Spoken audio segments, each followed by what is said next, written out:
Hello guys, আশা করি সকলেই ভালো আছেন। স্মার্টফোনের বাজারে এখন কম্পিটিশন তুঙ্গে, বিশেষ করে মিড বাজার সেগমেন্টে। আর এই সেগমেন্টে ঝড় তুলতে অনর নিয়ে এসেছে তাদের নতুন স্মার্টফোন অনর X9D। আপনারা অনেকে আমাকে ইনবক্সে আর কমেন্টে রিকোয়েস্ট করেছিলেন এই ফোনটার একটা ডিটেলস রিভিউ দেওয়ার জন্য। অনর দাবি করছে এই ফোনের ডিসপ্লে নাকি হীরা বা পাথরের চাইতেও শক্ত। শুধু তাই নয়, এর ডিজাইনার ব্যাটারি নিয়েও চলছে তুলপার। কিন্তু সত্যি কি তাই? আজ আমরা এই ভিডিওতে অনর X9D এর নারী নক্ষত্র সবকিছুই জানবো। এটিকে আপনার হার্ড আনহার্ড মানি বা কষ্টের টাকার সঠিক ভ্যালু দিতে পারবে, তার সবকিছুর উত্তর দিতে স্টার রূপকথা ইউটিউব চ্যানেল থেকে আমি আকাশ আছি আপনাদের সাথে। তো চলুন শুরু করা যাক। প্রথমে ফোনটি আনবক্সিং করে নিই। বক্সটি খোলার পর প্রথমে নজরে পড়বে ফোনটি, তার পাশাপাশি পাবেন একটি সিলিকন কেস, তারপর কিছু ম্যানুয়াল, তারপর আবার সিম ইজেক্টর টুল এবং টাইপ A to C কেবল। আবার তার সাথে পাবেন 66 ওয়াটের একটি ওয়্যারলেস চার্জার। ফোনটি হাতে নিলে প্রথমে যে জিনিসটা ফিল করবেন তা হলো এর প্রিমিয়ামনেস। মাত্র 7.8 মিলিমিটার থিকনেস এবং 193 গ্রামের মতো ওজন হওয়ার কারণে এটি হাতে ধরলে একদমই ভারী মনে হবে না। এর কার্ভ ডিজাইন হাতে নিলে খুব সুন্দর একটা গ্রিপ দেয়।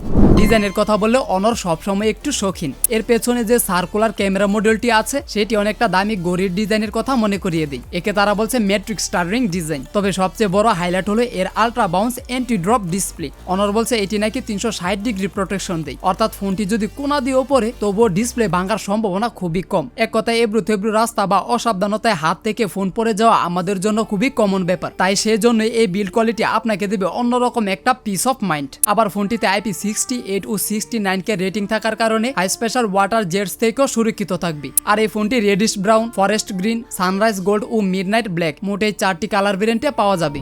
অন্যদিকে ডিসপ্লে সেকশনে অনর কোনো কমতি রাখেনি। এখানে আছে 1.5K রেজুলেশনের 6.67 ইঞ্চির একটি OLED curve panel, 427 ppi pixel ডেন্সিটির এই ডিসপ্লেটি। এটাতে 120 হার্জের রিফ্রেশ রেট থাকার কারণে স্ক্রলিং এবং অ্যানিমেশন একদম ফাস্ট মনে হবে। আবার 6000 নিটস পর্যন্ত পিক ব্রাইটনেস থাকার কারণে করার রোদও আপনি স্ক্রিনে সবকিছু একদম ক্লিয়ারলি দেখতে পাবেন। আর এই ডিসপ্লেটার প্রোটেকশনে থাকছে অ্যালুমিনিয়াম সিলিকেট গ্লাস। আর চিন বেজেলগুলো সত্যি বলতে খুবই নেরু করার চেষ্টা করেছি। এই ডিসপ্লেটার কালারগুলো খুবই পাঞ্চি, ব্ল্যাক লেভেলের একদম ডিপ। যারা ওটিপি প্ল্যাটফর্মে মুভি বা ইউটিউবে কন্টেন্ট দেখেন তাদের জন্য এই ডিসপ্লেটা অন্যতম সেরা। অন্যদিকে পারফরমেন্সের জন্য এতে ব্যবহার করা হয়েছে স্ন্যাপড্রাগনের 6 Gen 4 শক্তিশালী চিপসেট। আর বাংলাদেশে 12 জিবি র্যাম ও 256 জিবির একটি মাত্র স্টোরেজ ভেরিয়েন্টে পাওয়া যাচ্ছে এই ফোনটি। আবার এটিতে এক্সটেন্ডেড র্যামের সুবিধাও আছে। ডে টু ডে টাস্কে ফোনটি এক কথায় মাখন। ফেসবুকিং, মাল্টিটাস্কিং বা অনেকগুলো অ্যাপ ব্যাকগ্রাউন্ডে একসাথে রান করে রাখলেও ফোনটি ল্যাগ করে না। আর গেমিং এর কথা বলে হাই গ্রাফিক্সে পাবজি এবং ফ্রি ফায়ার বেশ ভালো ফ্রেম রেটে খেলা যায়। কিন্তু খুব হেভি গেমিং এ ফোনটি সামান্য গরম হতে পারে, যা একদম স্বাভাবিক। তবে ভালো ব্যাপার হলো 90% গ্রাফাইট থার্মাল কন্ডাক্টিভিটি এবং 3490 mm² বিসি কুলিং চেম্বার থাকার কারণে থ্রটলিং ইস্যু আমি তেমন একটা লক্ষ্য করিনি। এবার আসি ক্যামেরায়। পেছনে রয়েছে 108 মেগাপিক্সেলের মেইন সেন্সরের পাশাপাশি একটি 5 মেগাপিক্সেলের আলট্রা ওয়াইড সেন্সর। আর সামনে রয়েছে একটি 16 মেগাপিক্সেলের সেলফি ক্যামেরা। মেইন ক্যামেরার দিনের আলোতে তোলা ছবিগুলোতে ডিটেলস বেশ ভালো থাকে। কালারগুলো একটু ন্যাচারাল রাখার চেষ্টা করি। আবার ডাইনামিক রেঞ্জও ডিসেন্ট। তবে এখানে আলট্রা ওয়াইড লেন্সটা গড়বড়তা মানের। ফোনটির মেইন ক্যামেরা দিয়ে 4K তে 30 fps এ ভিডিও রেকর্ড করা যায়। আমার মনে হয় ভিডিওর ক্ষেত্রে স্টেবিলাইজেশনটা আরেকটু ভালো হতে পারতো। আচ্ছা, স্লিম ফোন মানে কি ছোট ব্যাটারি? আমি বলবো মোটেও না। অনর X9D তে তারা দিয়েছে 8300 মিলিঅ্যাম্পিয়ারের একটি বিশাল বড় ব্যাটারি। তারা দাবি করছে এই ব্যাটারি 3 দিন পর্যন্ত নাকি ব্যাকআপ দিবে। কিন্তু আমি টেস্ট করে দেখেছি একজন হেভি ইউজারের অনায়াসে 2 দিন পর্যন্ত চলে যাবে। আর চার্জিং এর জন্য সাথে পাচ্ছেন 66 ওয়াটের একটি ফাস্ট চার্জার। আমি মনে করি 2026 সালে এটাই একটা ফোন যেখানে বিশাল বড় ব্যাটারি ব্যবহার করা হয়েছে। তাই ব্যাটারির দিক থেকে ফোনটা অবশ্যই অন্যান্য ফোন থেকে এগিয়ে থাকবে।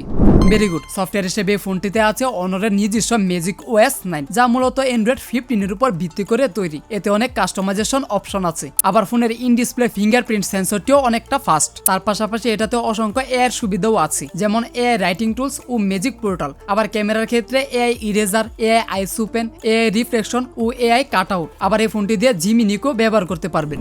এতক্ষণ ধরে তো অনেক কথাই বললাম, এবার আসি মূল পয়েন্টে। দাম অনুযায়ী কোনটা ভালো আর কোনটা মন্দ চলুন সেগুলো দেখে আসি। ভালো দিকের কথা বলতে গেলে প্রথমেই বলতে হয় অসম্ভব মজবুত ডিসপ্লে আর প্রিমিয়াম লুক পাচ্ছি, সেই সাথে বিশাল বড় ব্যাটারি ব্যাকআপ পাচ্ছি। আবার ডিসপ্লের কালার এবং ব্রাইটনেসও খুব চমৎকার। আবার ফোনটি বেশ স্লিম এবং ওজনে হালকা। আর 108 মেগাপিক্সেলের ক্যামেরা আছে ফোনটিতে। আর মন্দ দিকের কথা বলতে গেলে এটিতে 3.5 মিলিমিটার জ্যাকটি নেই। আবার সেকেন্ডারি আলট্রা ওয়াইড সেন্সরটা আর একটু ভালো করতে পারতো। আর গেমিং পারফরমেন্স ভালো হলো এটি একদম গেমিং সেন্ট্রিক ফোন নয়। সবশেষে আসি কাদের জন্য এই ফোন। আপনি যদি এমন একজন হন যার হাত থেকে বারবার ফোন পড়ে যায় কিংবা যার অনেক লম্বা ব্যাটারি ব্যাকআপ দরকার এবং সেই সাথে প্রিমিয়াম ডিজাইন পছন্দ করেন তাহলে Honor X9D আপনার জন্য সেরা চয়েস হতে পারে। বর্তমানে বাংলাদেশে এর অফিসিয়াল দাম এখনো ফিক্সড হয়নি, দামটা আপনাদের 4 তারিখের মধ্যে কমেন্ট বক্সে পিন করে দেওয়া হবে, একটু কষ্ট করে কমেন্ট বক্স চেক করে নেবেন। তবে একটা কথা বলে রাখি, আনঅফিসিয়াল বা সব বেদে দামটা কিছুটা কম বেশি হতে পারে। আমার মতে ডিসপ্লে আর ব্যাটারির দিক থেকে একে বিট করা অনেক কঠিন। আপনার কি মনে হয়? কমেন্ট করে জানান আপনার মতামত। ভিডিওটি ভালো লাগলে একটি লাইক দিন এবং বন্ধুদের সাথে শেয়ার করুন। আর চ্যানেলে নতুন হয়ে থাকলে চ্যানেলটি সাবস্ক্রাইব করে পাশে থাকা বেল আইকনটি বাজিয়ে দিন। তো দেখা হবে সামনের কোনো এক নতুন ভিডিওতে নতুন কোনো স্মার্টফোন বা গ্যাজেট নিয়ে। ততক্ষণ পর্যন্ত ভালো থাকবেন। আর ভিডিওটি শেষ পর্যন্ত আমার সাথে থাকার জন্য আপনাকে জানাই অসংখ্য ধন্যবাদ।